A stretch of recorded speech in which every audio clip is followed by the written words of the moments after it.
Hey everyone, today I'd like to talk to you about mobility and the importance that it plays when we're talking about creating a strength-based goal. When we're thinking about creating a strength-based goal, the first thing that comes to our mind is lifting heavy weights, going hard in the gym, overdoing it potentially, and hope for the best, hope for a really good outcome. But the reality is, without looking after the body, after you've put it under some kind of stress or under load, you're only really adding to the potential for an injury down the road. So we've really got to think about how mobility can play a key role in making sure that when you start a strength-based goal, you're actually achieving it in a really safe format and minimising the potential for injury. I heard a quote some time ago, I can't remember where I heard it, and I'd probably bastardise it somewhat, but the sentiment is still there.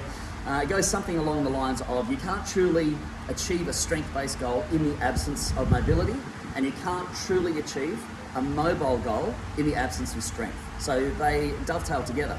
So if you're working hard at a strength-based goal and all you're doing is flogging yourself hard and lifting seriously heavy weights and not taking the time to stretch or not taking the time to get yourself prepped before the workout, then you're not giving yourself the best chance of success. So today what I thought we'd do is just start with one particular area of the body and one that's going to give you a massive impact, and that is the thoracic part of the body. So my trunk, my thoracic spine. So of course it's behind me, but just imagine you can see straight through me.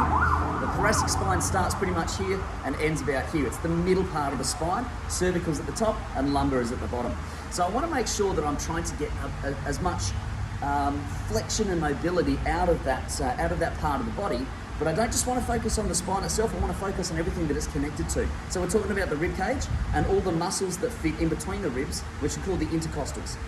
If you don't do a great deal of flexion and extension work through the rib cage, this can become quite tight. And we see it a lot when someone, if I turn side on, if someone's a bit tight through the lumbar, when we get them to maybe touch their toes, you'll see that they're a little bit stiff here, and you can see my back is just kind of a bit flat. You don't have that natural curve where I want to round that back out to get all the way down to my toes. Again, with a thoracic spine, if the lumbar's got a little bit of mobility in it, but the thoracic is a bit tight, you might see that flatten out through the back, and the lumbar might curve a bit, but my thoracic is a bit straight, where I want that nice roll out through the thoracic spine. So in order to achieve this and to be able to make ourselves as flexible as we can with a lot of freedom and a lot of movement, I've got 3 exercises I'm going to show you today that you can add before your strength session, to be fair, before any session, to get you moving freer and feeling better before you lift a weight. So today we're going to use a dowel rod, we're also going to use a foam roller, and we're going to use the chin-up bar. So we're going to focus on the chin-up bar to create extension through the spine. We're going to use the dowel rod to create an enhanced flexion through the spine, and we're going to use the foam roller to enhance extension through the spine. So length, flexion, extension. We'll start with the chin-up bar, so I'm just going to turn it, and this is all live, guys. I'm not going to cut and paste this video because this is exactly how long I'd like you to take when we're setting you up. So I'm just going to turn that over there so you can see the chin-up bar. Whenever you come into a session, guys, just think about the amount of time you stand in a day, and every time you stand, how much gravity plays an impact on compressing your spine. And all those little fat pads that sit in between your vertebrae, they're constantly under load through gravity. So it'd be nice to pay back to the body by trying to give it some length, give it some love. So it's not just the spine that benefits here, guys. If you are hanging from a dead hang, your shoulders pop out of their sockets too in a safe position. So you can lengthen out through the shoulders, you'll lengthen the joints through the arm, and just allow gravity to play its part. So from here, jumping up, and you're literally holding here for what would be as long as you can, as long as your grip strength can hold, for up to 45 seconds to a minute if you can do it. And allow yourself to just relax, close your eyes, and breathe.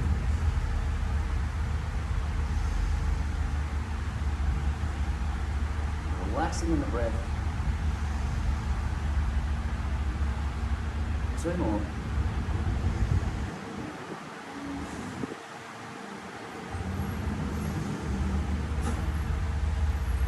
And then jump down.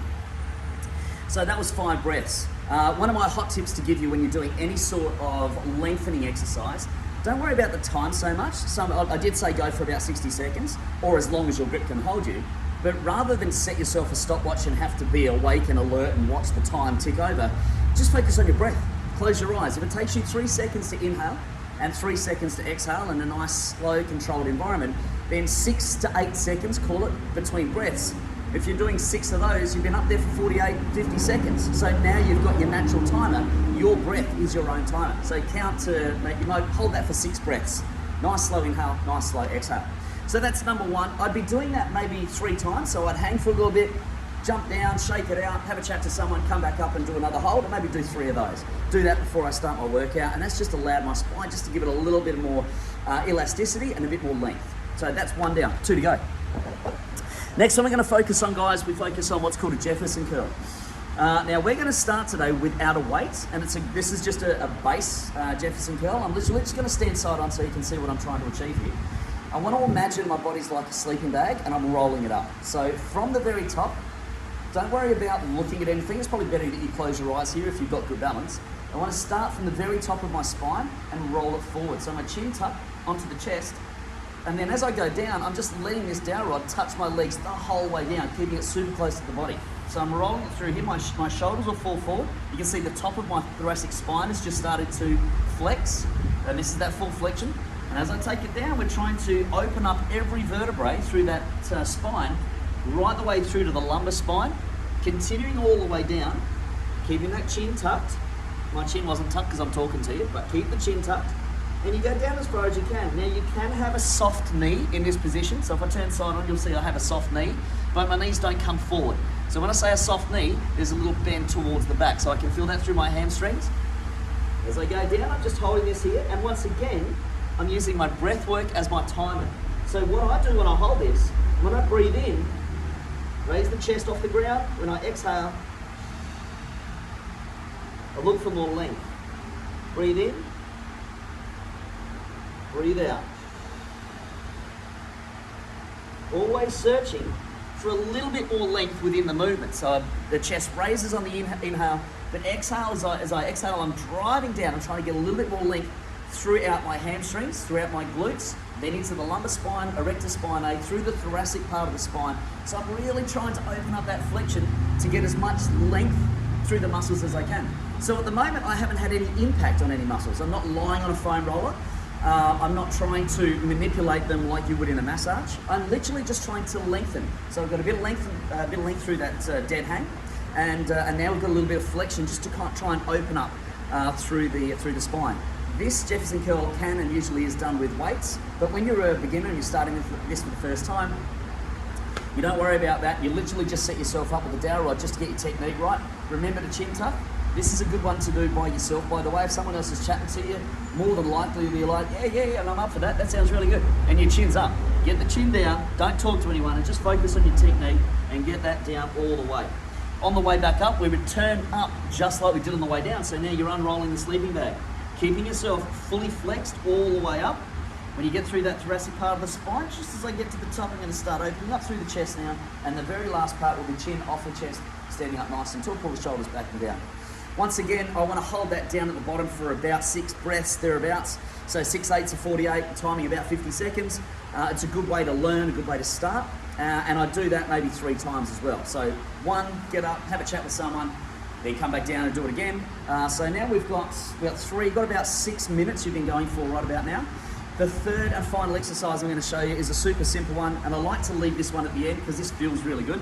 So I'm just going to bring you down to the ground. This one takes me into a foam roller, and it's a nice one to rest on. So I'm going to do this side on. So I want you to treat your rib cage in 3 different sections. The bottom 4 ribs, the middle 4, and then the top 4. So from here, just at the top, I'm just going to put my feet flat on the ground. I'm going to cup my head into my hands, and I'm just going to gently roll back. Nice and easy. So what I do when I start, I breathe in, and then on the exhale, I'll start the roll. Nice and slow and steady on the way down. So this is full extension of my spine. All the way down, and gently come all the way up again. I'll stay on this set, I won't let it roll anywhere, for about 3 goes. So I breathe in, and then nice and easy breathe out.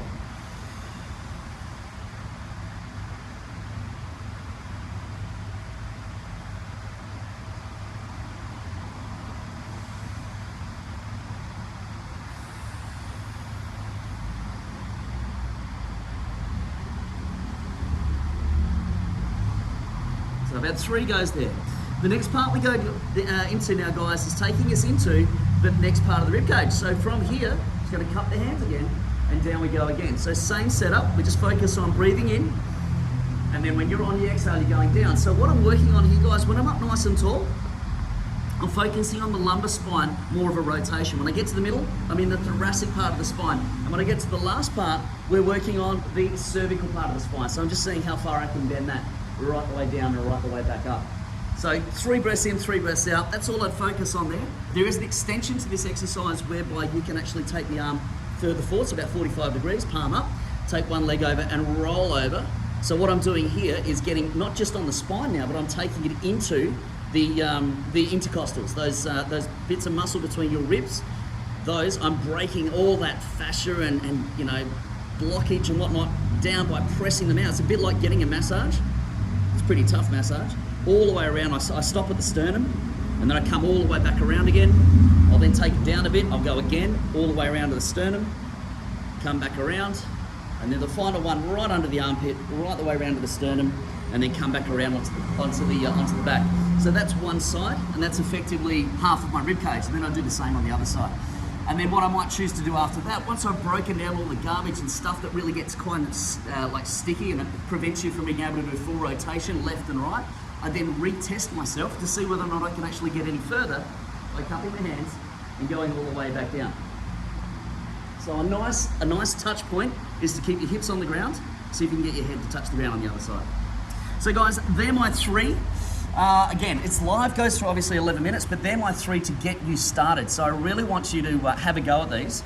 Anytime you come in for a workout, I'd encourage you to do it for every strength session, but to be honest, you can do it for any single session you like. So have a go at it, and as we progress through the 4 phases of the progression, or 4 phases of progression, I should say, for the performance program, we'll start adding more mobility exercises for you to be able to benefit from and hopefully see your strength goals come to life.